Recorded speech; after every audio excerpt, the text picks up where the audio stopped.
UP चुनाव का सबसे आक्रामक इंटरव्यू।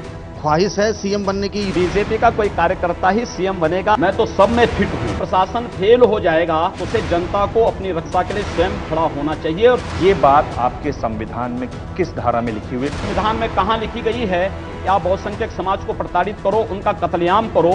ये कहाँ लिखा गया है? मैं हिंदू की बात करूं तो बुरा, और आप जाति की बात करें तो वो अच्छी बात है। ये गलत बात है। आप रह कहाँ जाते हैं? यही तो खूबी है कि मैं कहीं नहीं हूं और सब जगह भी हूं।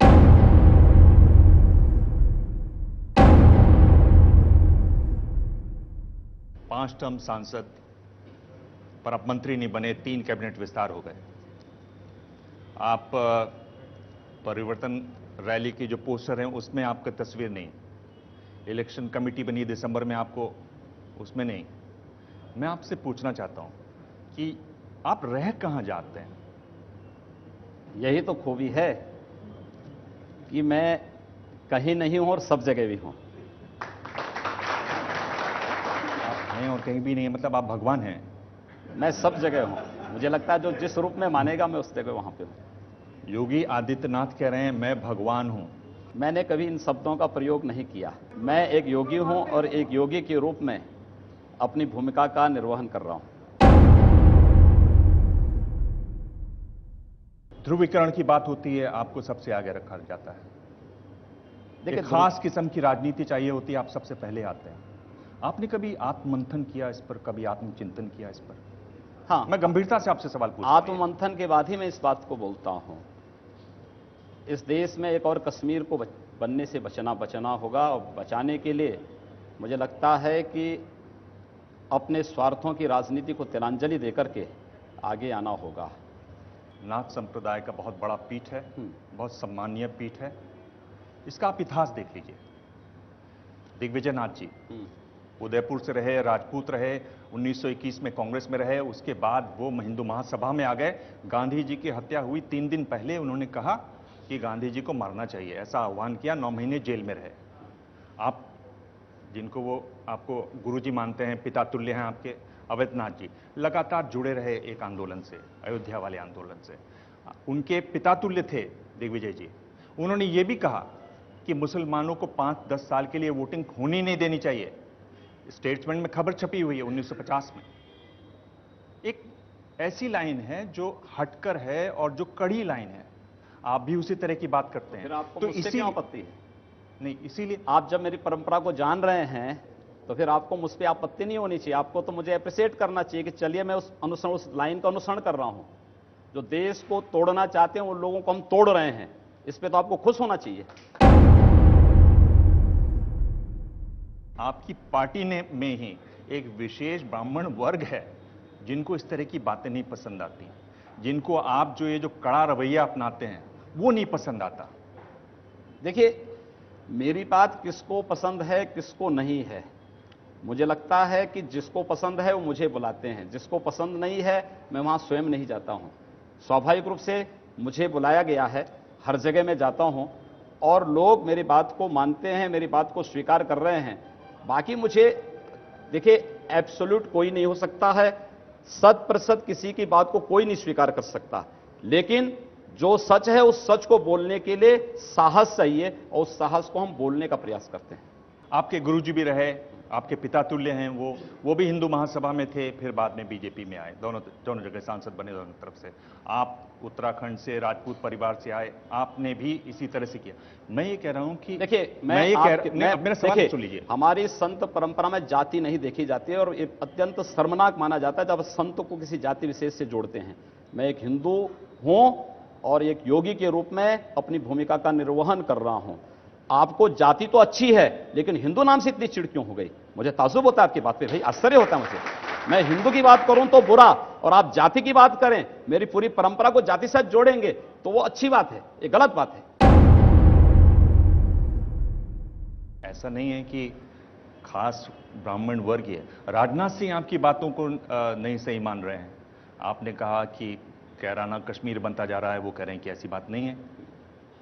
मैंने पूरे क्या कहना चाहेंगे आप राजनाथ सिंह जी को आज? देखिए, राजनाथ सिंह जी हमारे बड़े नेता हैं, देश के गृह मंत्री हैं।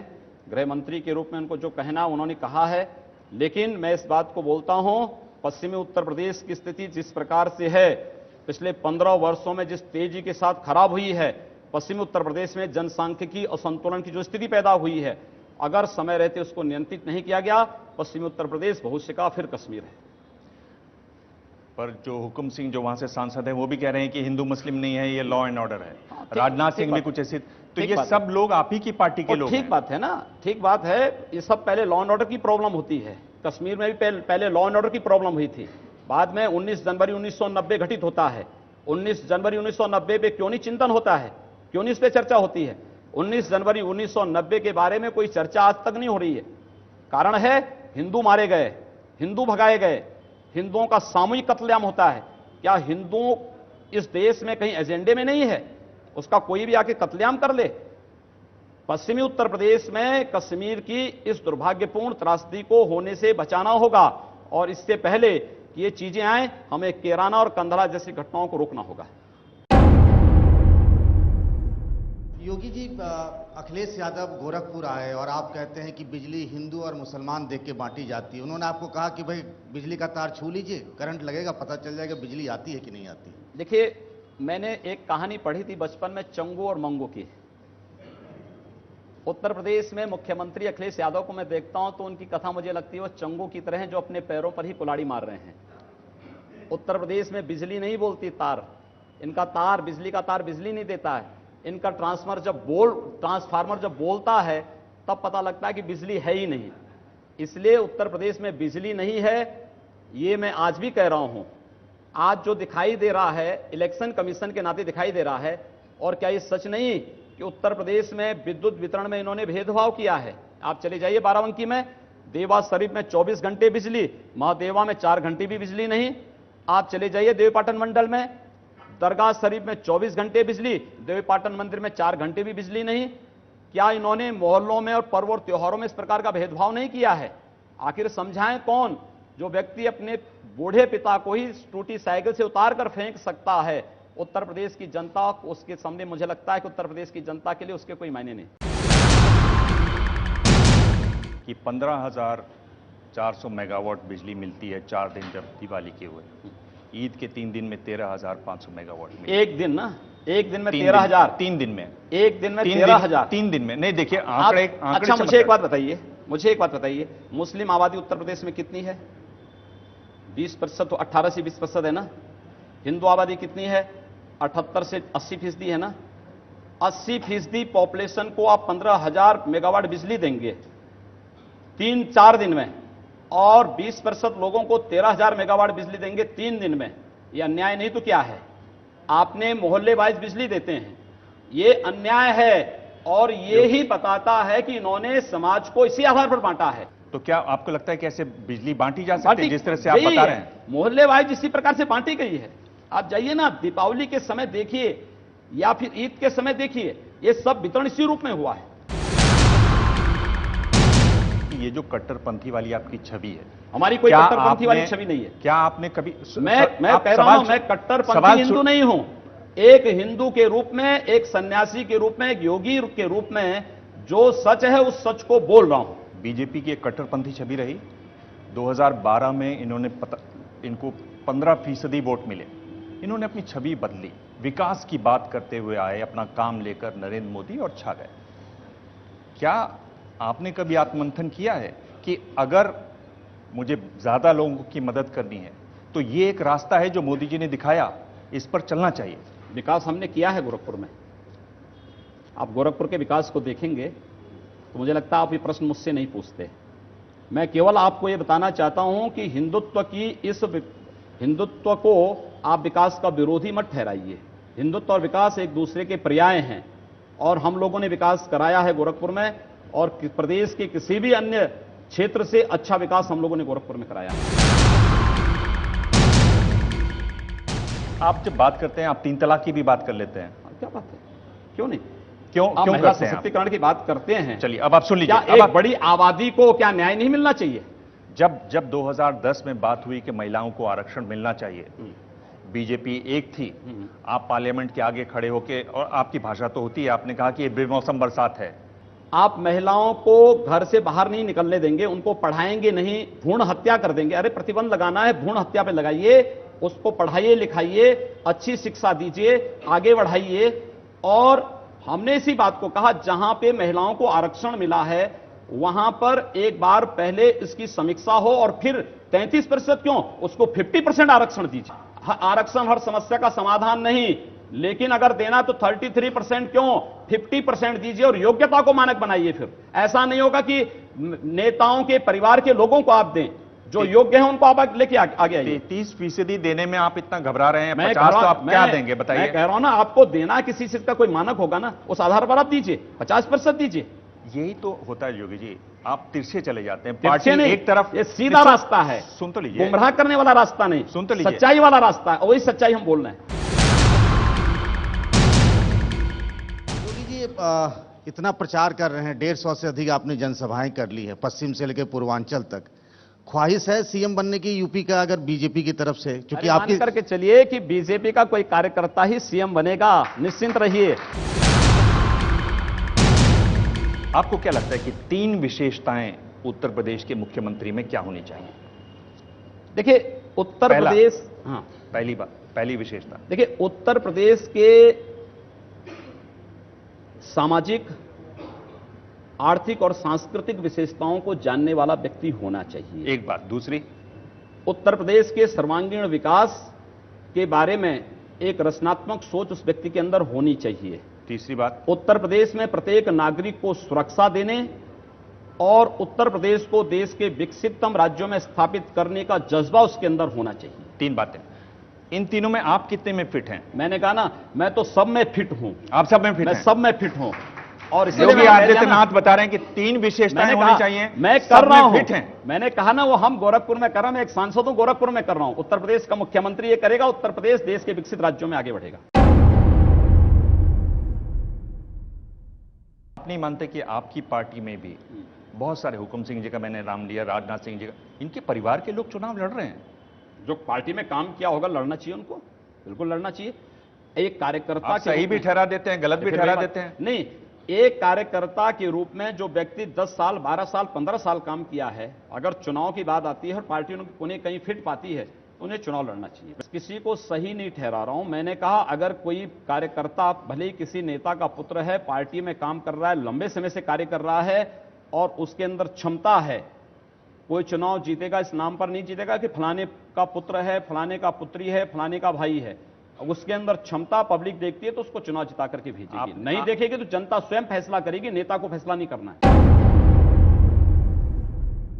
आप ऐसा क्यों कहते हैं कि मुस्लिम होते हैं जो दंगा कराते हैं? मैंने ये नहीं कहा, लेकिन ये सच है, दुनिया में हर मुस्लिम बाहुल्य क्षेत्र अति संवेदनशील होता है और असुरक्षित होता है। ये क्यों होता है, इसका जवाब आप लोगों को तलाशना चाहिए।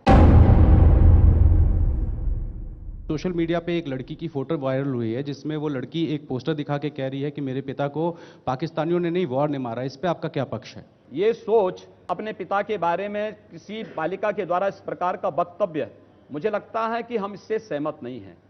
देश की लड़ाई को लड़ने वाला कोई भी जवान या कोई भी अधिकारी, वह आतंकवाद के खिलाफ लड़ रहा है और मुझे लगता है कि उस आतंकवादी के खिलाफ हमारी लड़ाई, देश की लड़ाई सामूहिक लड़ाई है, किसी व्यक्ति की नहीं।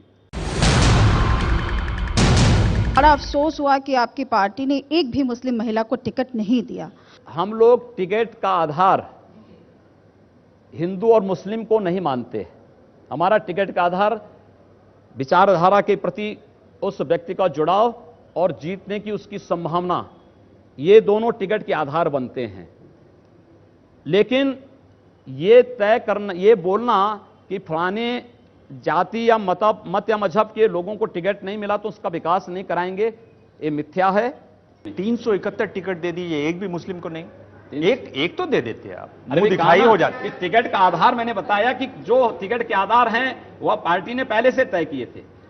इस पर जो राजनाथ सिंह जी ने एक इंटरव्यू में कहा कि देना चाहिए, उस पर आपको क्या कहना है? भाई कोई हमारे पास उस क्राइटेरिया में फिट बैठने वाला कार्यकर्ता था ही नहीं, किसको देते? आप आवेदन करते तो आप पे विचार करते कि उनको ऐसा नहीं कहना चाहिए था इस मौके पर, चुनाव के मौके पर। देखिए, माननीय राजनाथ सिंह जी हमारे नेता हैं, देश के गृह मंत्री हैं, प्रदेश के पूर्व मुख्यमंत्री भी रहे हैं। उन्होंने जो बात भी कही होगी, किस परिप्रेक्ष्य में कही, मुझे नहीं जानकारी। लेकिन मैं इस बात को कह सकता हूं कि केंद्रीय चुनाव समिति ने जो भी तय किया है बिल्कुल उचित किया है। हमारे लिए जिताओ और टिकाओ ये दोनों फार्मूला महत्वपूर्ण था। हमने उसके अनुसार सारी चीजें तय की हैं। ये बताइए कि जब एक हिंदू लड़की का अपहरण होता है तो आप कहते हैं कि 10 मुसलमान लड़कियों को उठा ले, ये कहां तक बात सही है? इस तरह से बोलना चाहिए देखिए, ये घटना वहां की नहीं, ये सामान्य बात नहीं है। आजमगढ़ में 3 हिंदू बालिकाओं का अपहरण होता है, उनका रेप होता है, उनकी हत्या होती है, एफआईआर लॉन्च नहीं होता है। प्रशासन ने वहां पर किसी प्रकार की कोई कार्रवाई नहीं की। वहां पर प्रशासन उन्हीं तत्वों को प्रोटेक्ट करने लग गया। हम लोगों को वहां जाकर के, मुझे जाकर के वहां आंदोलन करना पड़ा, मुझे रोका गया। हम लोगों ने फिर प्रशासन को चेतावनी दी कि अगर आप न्याय नहीं दे सकते हैं तो क्या आप इस प्रकार का वो देना चाहते हैं कि अगर एक हिंदू बालिका के साथ ये करें तो हिंदू को भी क्या आप इस प्रकार का वो करेंगे, इस प्रकार की कार्रवाई करने के लिए मजबूर करेंगे? कानून का राज है तो कानून के अनुसार कार्रवाई करनी चाहिए और ये प्रशासन का दायित्व है। लेकिन ऐसी बात बोलकर कि आपको लगता है ये न्यायिक बात है बाकी और लड़कियों के लिए? वो न्यायिक है क्या नहीं है, क्या है क्या नहीं है, ये महत्वपूर्ण ये है कि उस समय जनता के हित में जो होगा हम वो करेंगे। आप ये जो बात बोलते हैं कि हिंदू युवा बानी बंदूक बांटेगी, आप ये बोलते हैं मेरा कि ये वक्तव्य नहीं, लेकिन अगर रक्षा के लिए आवश्यक होगा तो बांटना चाहिए। बंदूक बांटना चाहिए। बिल्कुल, शास्त्र और शस्त्र दोनों चलेंगे। हमारी परंपरा है शस्त्रेण रक्षते राष्ट्रे शास्त्र चिंता प्रवर्तते। हम दोनों को साथ लेकर के चलेंगे। एक तो अगर हम विकास की बात करेंगे तो सुरक्षा की बात भी करेंगे, दोनों साथ चलेंगे। तो आप कैसा समाज चाह रहे हैं कि इधर भी बंदूकें हैं, उधर भी बंदूकें हैं, गोलियां चलेंगी, लोग मारे जाएंगे? शासन प्रशासन फेल हो जाएगा तो स्वाभाविक रूप से जनता को अपनी रक्षा के लिए स्वयं खड़ा होना चाहिए और जनता खड़ी हो रही है।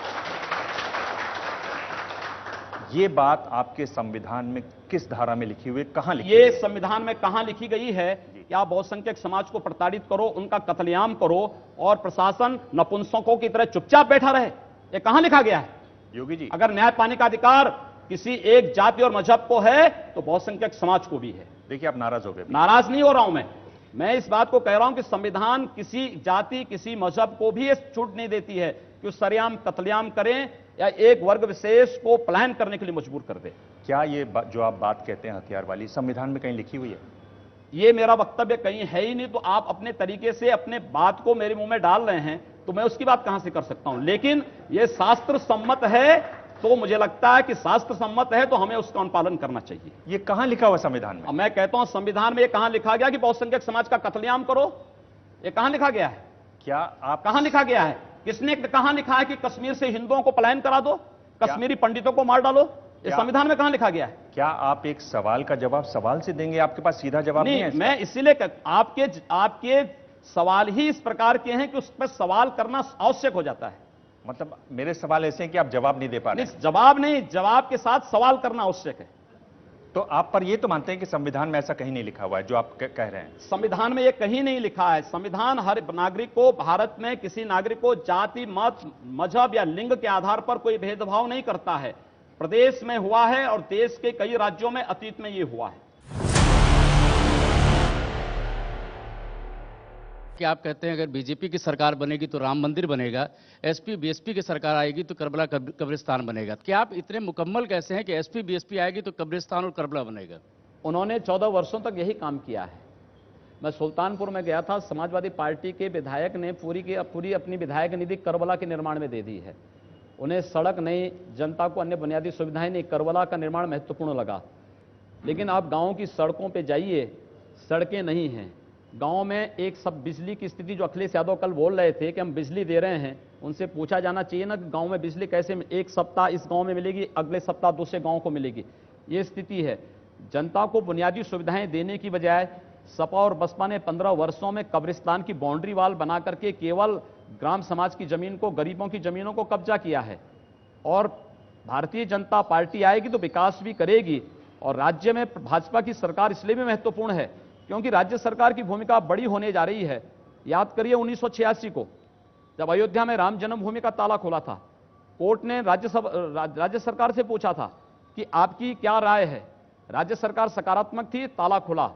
हम ये कह सकते हैं कि आज सौहार्दपूर्ण तरीके से अगर अयोध्या में राम जन्मभूमि विवाद का पटाक्षेप हो सकता है तो राज्य सरकार की उसमें बड़ी भूमिका होने जा रही है। और मैं विश्वास के साथ कह सकता हूं कि भारतीय जनता पार्टी की राज्य में सरकार बनने के बाद विकास भी होगा, अयोध्या का यह विवाद हमेशा के लिए सुलझेगा और राम जन्मभूमि में भव्य मंदिर निर्माण का मार्ग प्रशस्त भी होगा।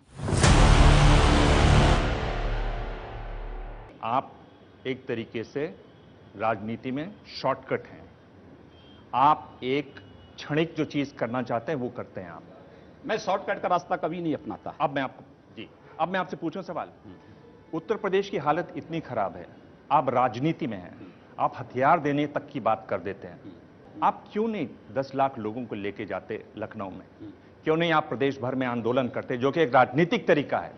आप आते हैं चुनाव से पहले, चुनाव को हिंदू मुस्लिम गरम करते हैं, थोड़ा उसमें आप अपने डायलॉग लगाते हैं और आप किसी तरह से वोट पाने की कोशिश करते हैं। क्या जो आप करते हैं वो शॉर्टकट नहीं है? आपको लगता है कि मेरे बारे में पूरी जानकारी नहीं है? आपको जानकारी होती तो प्रश्न आप मुझसे नहीं पूछते। मुझसे ज्यादा लोकतांत्रिक तरीके से आंदोलन कोई नहीं करता है। समझ में, महीने में कम से कम 15 दिन तो ऐसे होते होंगे जब मैं सड़कों पर जनता के इश्यू को लेकर के आंदोलन करता हूं और लोकतांत्रिक तरीके से आंदोलन करता हूं, बड़े बड़े आंदोलन करता हूं। इन आंदोलनों को अगर आपने देखा होता, ये प्रश्न आप मुझसे नहीं पूछे होते और इस प्रकार के प्रश्न पूछने की आवश्यकता ही नहीं पड़ती आपको जानकारी नहीं। यहां पर बात सुनिए, पहले मुसहर जाति के लोग जो भूखों मर रहे थे उनका आंदोलन मैं उठाया हूं। बनटांगिया जो वन्य ग्राम थे, बहराइच से लेकर के आपके लखीमपुर खीरी से लेकर कुशीनगर तक, उनको वन्य कानून में संशोधन करा करके राजस्व ग्राम का दर्जा दिलाने का पूरा आंदोलन मैंने किया है। इंसेफ्लाइटिस का पूरा आंदोलन, इंसेफ्लाइटिस केवल गोरखपुर की बीमारी नहीं, उत्तर प्रदेश के 34 जिलों में फैली हुई बीमारी है। अकेले मैंने उस आंदोलन को लिया है और बड़े बड़े आंदोलन गोरखपुर में किए हैं। अगर इन आंदोलनों को कभी आप लोगों ने सही ढंग से देखने का प्रयास किया होता तो संभवतः ये प्रश्न आप कभी नहीं पूछते मुझसे। जो राज्य सरकार जो चरमराती जा रही है, क्यों नहीं आपने उसके विरोध में एक बड़ी रैली की दिल्ली के रामलीला मैदान में? प्रधानमंत्री जी स्वयं आते।